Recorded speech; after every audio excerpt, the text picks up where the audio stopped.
Esto es Análisis Viva, un repaso breve de los acontecimientos que afectaron los mercados financieros en la semana que termina y un vistazo a lo que viene en la semana que comienza. Análisis Viva.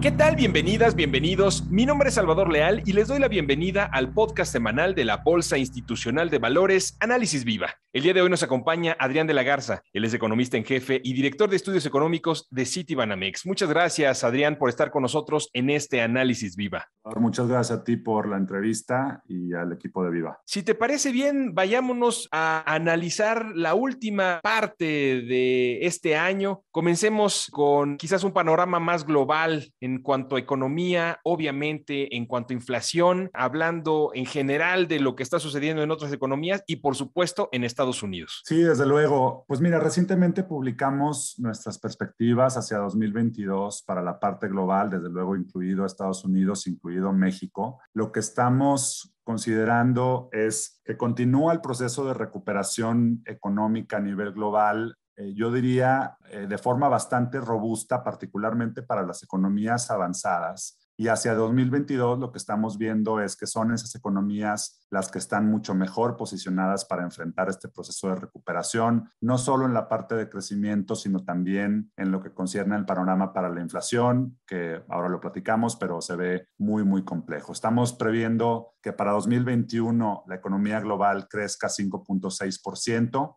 Para 2022, 4.2%. En ambos casos son tasas de crecimiento bastante elevadas respecto de los promedios históricos y en muy buena medida por, como decía, este proceso de recuperación de las economías avanzadas que ha sido bastante más robusto que el de las economías emergentes, sobre todo vinculado a estímulos fiscales muy generosos, notablemente en Estados Unidos, y también a un proceso de vacunación que avanza de forma más rápida en esas economías. Notablemente en Estados Unidos, por ejemplo, estamos esperando un crecimiento este año de 5.5% y el próximo año de 4%.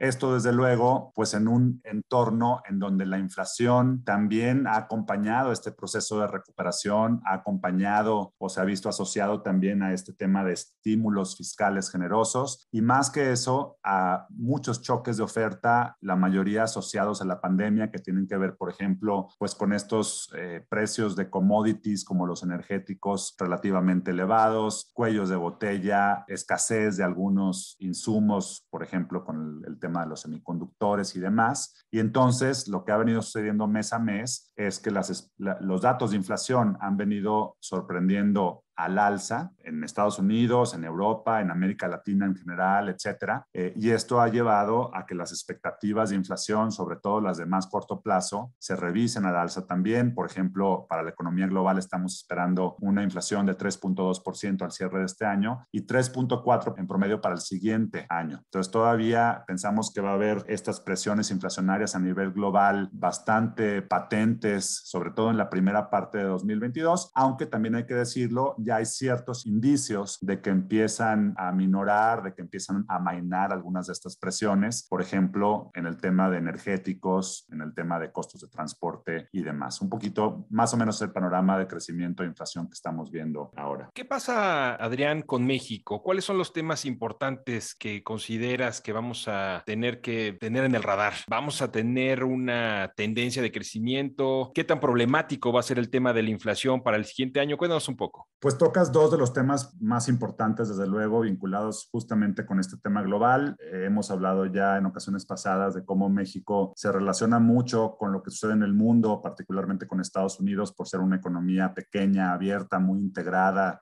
a Estados Unidos y dependiente, pues no nada más de las exportaciones nuestras a ese país, sino también del tema de remesas, del turismo, etcétera. Justamente es ese vínculo con Estados Unidos en lo particular lo que llevó a México a expandirse en 2021 a un ritmo mucho más acelerado de lo que esperábamos al principio del año y esas variables que ya comenté han incidido favorablemente en lo general para la recuperación de la economía mexicana. En los últimos meses la recuperación sí se ha visto más accidentada. A nivel global, desde luego con todo este tema de cadenas de suministro que sí han llevado a ciertas fricciones en el comercio internacional, a que no se reciban insumos para la producción, sobre todo cuando provienen de Asia y la producción se localiza en Norteamérica, por ejemplo, pues sabemos de todos estos estos buques que están varados ahí en el puerto de Los Ángeles y demás. Todo eso sí ha causado ciertas fricciones para la producción de manufacturas. En el caso de México, esos mismos fenómenos se han observado y otros adicionales de índole más local también han incidido negativamente en el margen sobre la recuperación económica. Me refiero sobre todo a la reforma a las leyes de outsourcing que empezó ya a implementarse, a obligarse a las empresas que no contraten servicios de empleo por fuera cuando no se trate de sus actividades principales de negocio. Esto a partir del mes de septiembre. Y desde el verano, pero sobre todo a partir de agosto y luego también en septiembre, ya vimos una caída en la actividad, sobre todo en este rubro de servicios de empleo, que fue mucho más pronunciada de la que esperábamos nosotros, de la que esperaban los analistas en general, de lo que esperaba el Banco de México, por ejemplo, y sí nos ha llevado a reconsiderar las perspectivas de crecimiento para este año y hacia adelante. En el caso nuestro, revisamos de forma muy importante nuestras expectativas de crecimiento de un 5.9% para este año, que ya nos posicionaba en el lado relativamente pesimista con relación al consenso, que andaba por ahí de 6.2%, con su expectativa en ese número. La revisamos a 5% para este año, y para el año próximo tenemos una expectativa de crecimiento de 1.9% contra un 2.9% que trae el consenso ahora. Entonces, sí se ve un panorama más complicado, sobre todo para la recuperación del empleo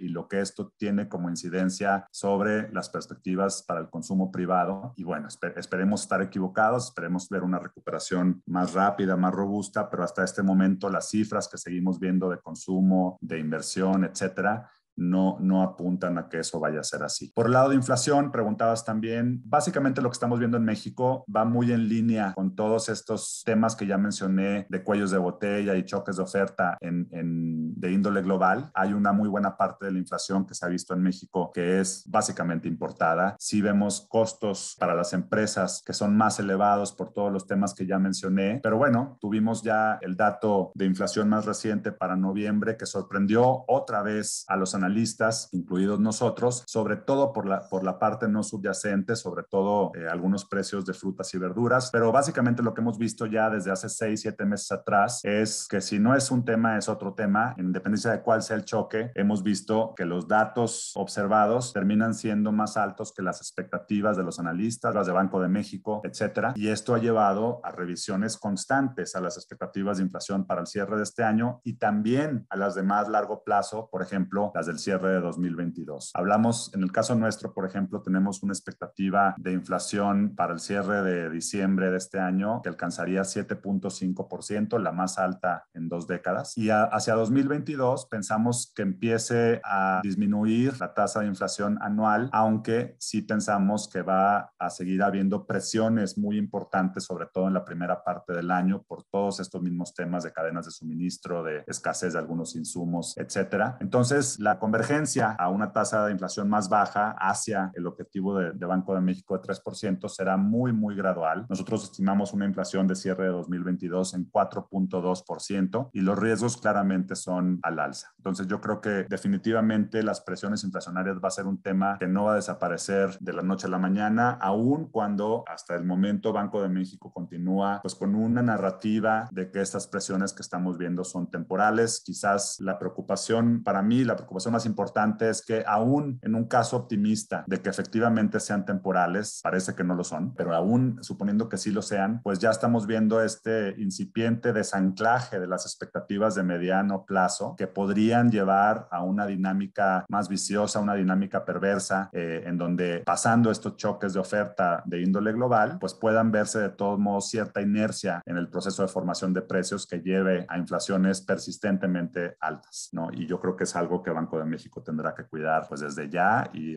sobre todo en 2022. Hablando justamente de inflación y de Banco de México en lo particular, ¿cómo vieron ustedes la reciente incorporación de Victoria Rodríguez a este Instituto Central? Mira, la designación de Victoria Rodríguez causó mucho ruido en los mercados claramente, y esto tiene que ver con que había una expectativa ya desde el verano, desde el principio del verano, de que Arturo Herrera fuera quien sustituyera a Alejandro Alejandro Díaz de León. Entonces ya esa era una expectativa que estaba incorporada en lo que esperaba el mercado, por ejemplo, para política monetaria hacia adelante. Y sobre todo también sorprende, pues porque Victoria Rodríguez no ha sido alguien que esté en contacto con los inversionistas, con el sector privado, con los empresarios, etcétera, a pesar de sí ser alguien que tiene una trayectoria que se antoja bastante sólida al interior de la Secretaría de Hacienda y en otros quehaceres del sector público. Lo que vimos en ese momento fue una depreciación del tipo de cambio que nosotros, desde nuestra perspectiva, pensamos que era un fenómeno temporal y que eventualmente debía disiparse ese nerviosismo en el mercado, por lo menos de forma tan pronunciada, pues una vez que se fuera conociendo mejor quién es Victoria Rodríguez. Y lo que hemos visto poco a poco, creo que efectivamente ha llevado a pues una reapreciación del peso, quizás no a los niveles que teníamos antes de todo este fenómeno, pero es un poquito difícil de aislar este fenómeno porque esta noticia de Victoria Rodríguez se dio también en un contexto, por ejemplo, de las noticias en torno a Omicron, de una narrativa también más restrictiva por parte de la Reserva Federal que también causaron una depreciación en las monedas emergentes. En todo caso, lo que vimos de Victoria Rodríguez, por ejemplo, en su discurso ante la Comisión de Hacienda antes de su